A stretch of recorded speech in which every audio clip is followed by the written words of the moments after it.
You, John Fitzgerald Kennedy, do solemnly swear. I, John Fitzgerald Kennedy, do solemnly swear. That you will faithfully execute the office of President of the United States. That I will faithfully execute the office of President of the United States. And will, to the best of your ability. And will, to the best of my ability. Preserve, protect, and defend the Constitution of the United States. Preserve, protect, and defend the Constitution of the United States. So help you God. So help me God.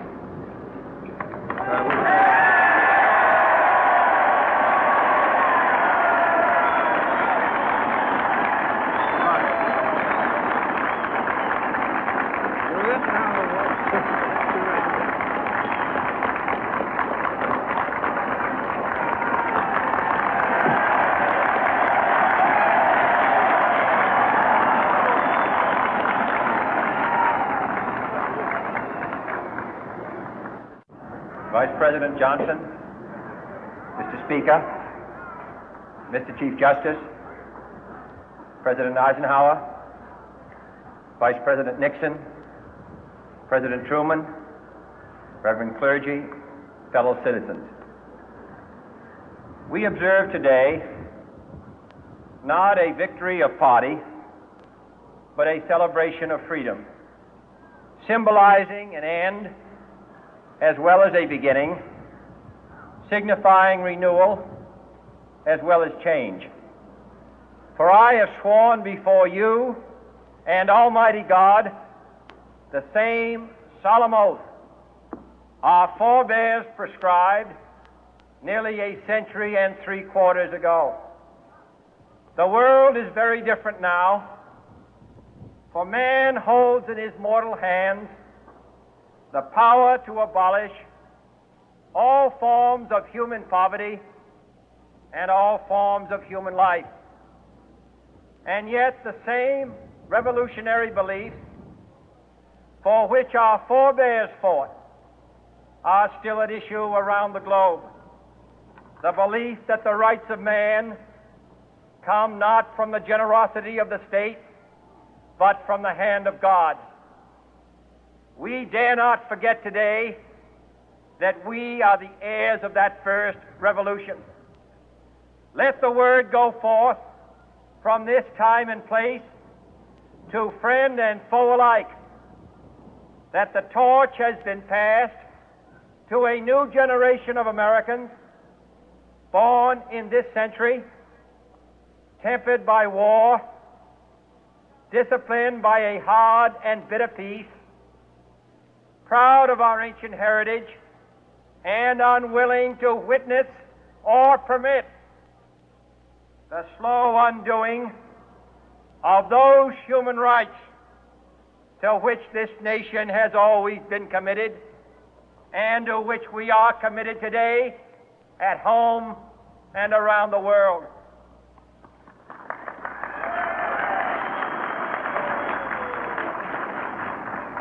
Let every nation know, whether it wishes us well or ill, that we shall pay any price, bear any burden, meet any hardship, support any friend, oppose any foe to assure the survival and the success of liberty.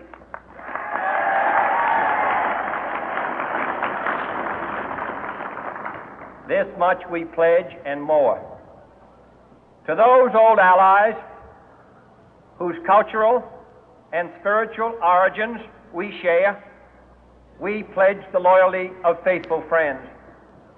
United, there is little we cannot do in a host of cooperative ventures. Divided, there is little we can do, for we dare not meet a powerful challenge at odds and split asunder. To those new states whom we welcome to the ranks of the free, we pledge our word that one form of colonial control shall not have passed away, merely to be replaced by a far more iron tyranny. We shall not always expect to find them supporting our view, but we shall always hope to find them strongly supporting their own freedom, and to remember that in the past, those who foolishly sought power by riding the back of the tiger ended up inside.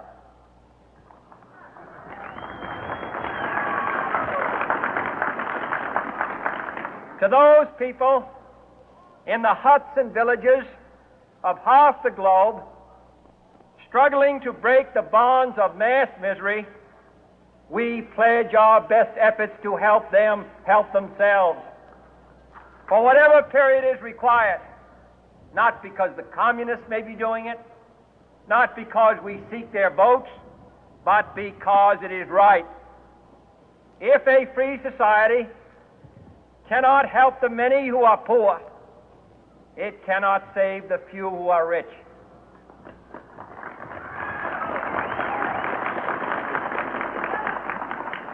To our sister republics south of our border, we offer a special pledge to convert our good words into good deeds, in a new alliance for progress, to assist free men and free governments in casting off the chains of poverty.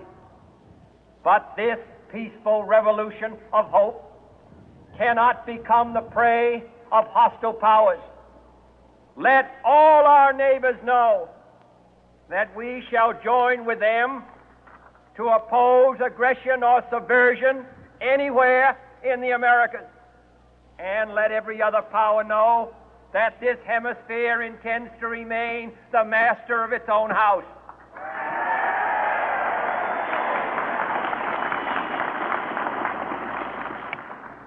To that World Assembly of Sovereign States, the United Nations, our last best hope, in an age where the instruments of war have far outpaced the instruments of peace, we renew our pledge of support to prevent it from becoming merely a forum for invective, to strengthen its shield of the new and the weak, and to enlarge the area in which its writ may run.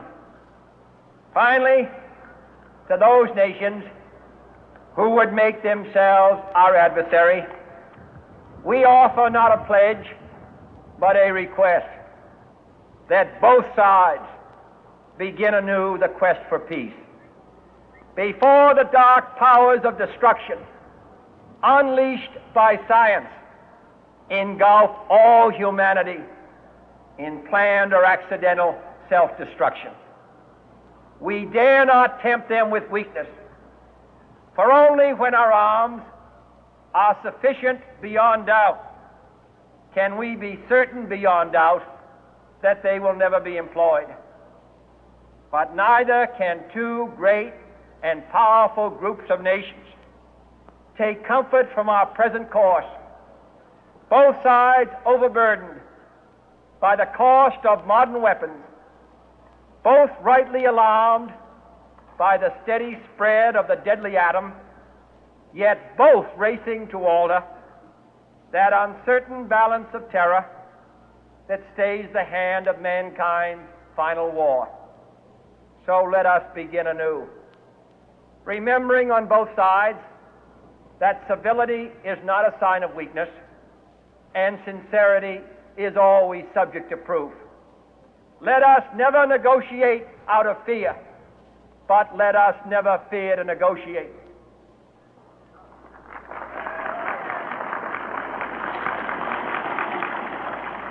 Let both sides explore what problems unite us, instead of belaboring those problems which divide us. Let both sides, for the first time, formulate serious and precise proposals for the inspection and control of arms, and bring the absolute power to destroy other nations under the absolute control of all nations.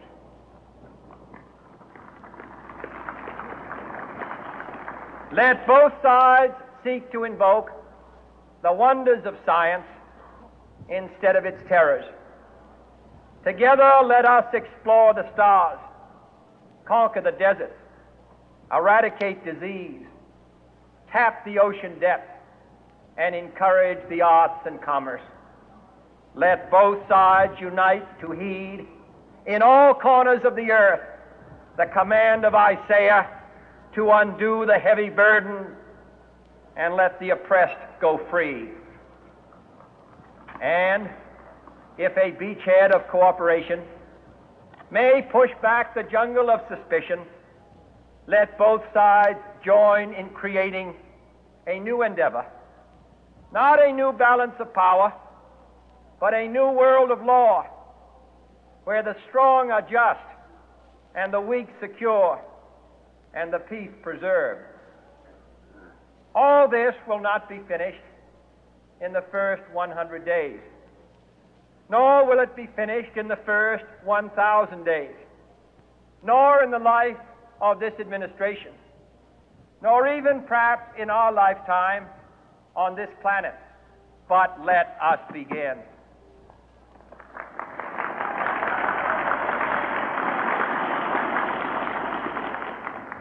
In your hands, my fellow citizens, more than mine, will rest the final success or failure of our course. Since this country was founded, each generation of Americans has been summoned to give testimony to its national loyalty. The graves of young Americans who answered the call to service surround the globe. Now the trumpet summons us again, not as a call to bear arms, though arms we need, not as a call to battle, though in battle we are, but a call to bear the burden of a long twilight struggle, year in and year out, rejoicing in hope, patient in tribulation, a struggle against the common enemies of man, tyranny, poverty, disease, and war itself. Can we forge against these enemies a grand and global alliance, north and south, east and west, that can assure a more fruitful life for all mankind? Will you join in that historic effort?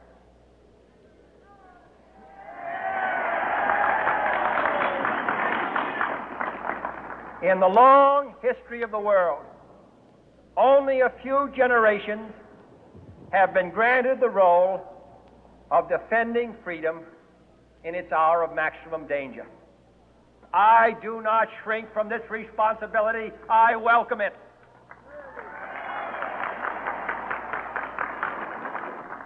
I do not believe that any of us would exchange places with any other people or any other generation.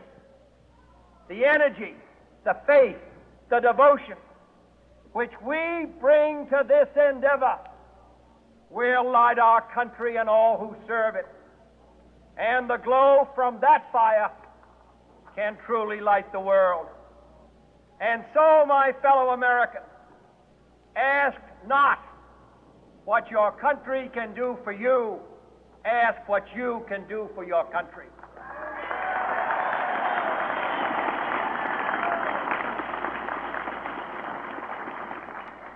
My fellow citizens of the world, ask not what America will do for you, but what together we can do for the freedom of man.